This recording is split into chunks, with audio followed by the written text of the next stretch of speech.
What a difference a week makes here at the Stafford Motor Speedway as we get set for opening night for our 2022 Friday night season here at Stafford. Last week, cool conditions, damp conditions, windy, and I think that's even being nice with the wind that we have dealt with here over the last week. That has all calmed down and the temperatures have gone up. Yes, thankfully, but I guess Mother Nature always has to have her say. It seems like every year, early in the season, we have some issue with weather, but it's not going to be windy, let's hope. This track tends to be a wind tunnel sometimes. Yep. I don't know why, but it's always breezy here. It was like that on Monday when we had the Wild Thing carts. So it'll be good, though. The weather should not be an issue, and we're just ready to go racing again. It's a 50-mile-per-hour plus wind gusts here on Monday night. Felt like hurricane force winds. It did, and it wasn't a cloud in the sky, so it was just a weird weather pattern that rolled through here. It is out now. We are set to go for this Friday. It's been 3 weeks since we last saw our weekly competitors, part of the 50th Napa Spring Sizzler weekend, so let's kind of review what happened back then. We'll start with the street stocks, a familiar name,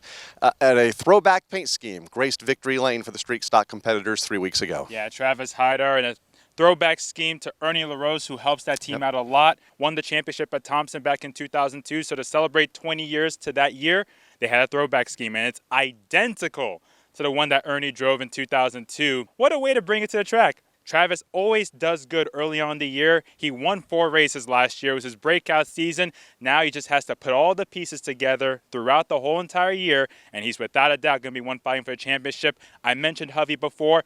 Really fast in that opening day. Had trouble off of turn 2, got hit from behind really hard by Samantha Dell. Yep. Also got hit hard in the left front by Jason Finkbein, who also had a good run going until that point. The street stock field, we mentioned it before, up in the air, but we already see who the contenders are. Up in the air, and it's stacked, and Travis is the one that gets a little bit of a leg up heading into opening night with that win 3 weeks ago. Limited late models, a bit of a surprise there with Matt Scapini picking up the win after several contenders had some mid-race issues. Yeah, well, Matt Scapini wondered after the race, how did that happen? I mean, he wasn't really much of a contender early on, but you mentioned a couple contenders having issues. Alex Fern, Mike Hopkins battling for the lead. They get together, causes a big pileup. Jeremy Lavoie gets involved in it. Damian Pillardi. Rich Hammond barely slid through the grass to avoid it. And in the end, Scapini was where he had to be and got the job done for his second win. Matt Clement, he was fast. Radiator cap, in his terms, exploded, causing him to spin his own water. That's why he didn't finish the race, but he loved the speed he had in that race before his spin. So we'll see what happens. A big field, 16 cars, one of the more bigger fields we've seen the limiteds in recent memory, and hopefully it gets better from there, and we'll see most of those guys back for this Friday. A bigger field and a very competitive field for the limited late models. A year ago, we expect that same type of competitiveness here in 2022. Now for the SK Light Modifieds, a great race for those competitors. Once again, a familiar face in victory lane. An event that saw just one caution flag, but it was a big one. It was, Kyle. The top 2 guys throughout the whole entire race, Alex Pearl, George Bissett, tangling with a lapped car going into turn number 3, taking both Pearl and Bissett out. Quite dramatic. One of the more dramatic moments. I mean, you hate it for both of them, but you know they'll be back, and they're going to be just as fast as they were before. But in the end, Derek Debus kind of quietly found his way to the front and gets his 13th career win already in just 2 seasons plus 1 race. I mean, what more can you say about Debus? Defending champion, looking to go back-to-back, and he might have a chance at hitting that all-time mark in the SK Lights if he keeps this up. Which is 17, and Chris Matthews holds that mark right now. It's been a while since Matthews has last visited victory lane. It could come here this season, but keep an eye out on Derek and those drivers that were involved in the incident over in turn number 3 while battling for the win, and Alex Pearl and George Bissett Jr. Late models, another great race for those competitors. A little rough and tumble affair, though, to open the season. Yeah, a little rough and tumble to say the least on the front straightaway. Top 3 all get together. Started with Adam Gray, Michael Bennett just slugging at each other for lap after lap. Eventually, it just all blew apart on the front straightaway. Wayne Corey Jr. got a piece of it as well. That was the top 3, and all of a sudden, they were pretty much done, except for Bennett, who came back from that wreck to finish second to Michael Ray, who got past Tom Fern after Fern made his 6th or 7th save of the race in that event.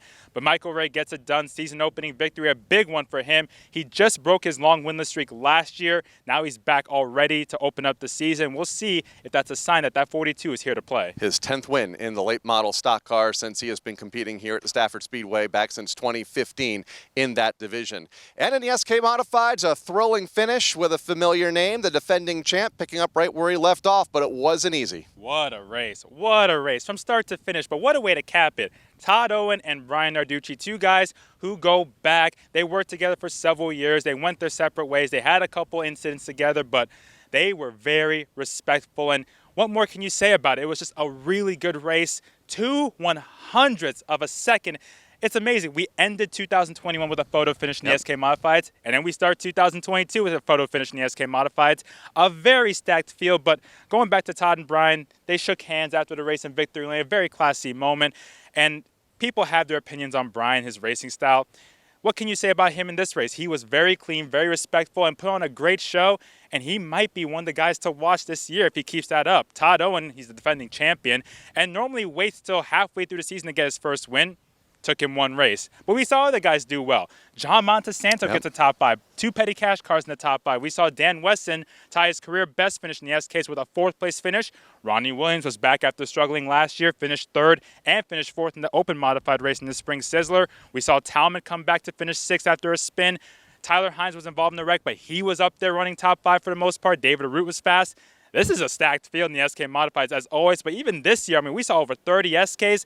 And at least 2/3 of them were really tight in the practice speeds. I mean, they were all just a few tenths apart. It's going to be a fun year in the Premier Division. And guys like Marcello Rafrano and Keith Rocco really didn't even get to show what they had because of early race issues. They'll be back this Friday as well. Never count those guys out. Going to be a stacked field, all 5 of those divisions in action this Friday night. Opening night here, part of our Friday night program at the Stafford Motor Speedway. But wait. There's more. The kids' big wheel race. Yes. When are we going to be in it? Maybe this Friday, if they allow us. I think that'd be more entertaining. Imagine some of the drivers in there. I don't think we can fit. You may not be able to fit, but I'm a little bit smaller. I think I can fit in there. We'll try. I'd love to see it. And a lot of the competitors that race on Monday nights, part of our Wild Thing Karts program, usually a part of that race, so it'll be fun to see them racing in front of a big crowd here on Friday night in Big Wheels. And doesn't matter what they're racing, they are super competitive. Heat races kick off right around 6 o'clock Eastern Time here at the Stafford Motor Speedway. Features about 45 minutes to an hour following the start of heat races. If you can't be here in person, and we hope you can be, you can watch on flowracing.com.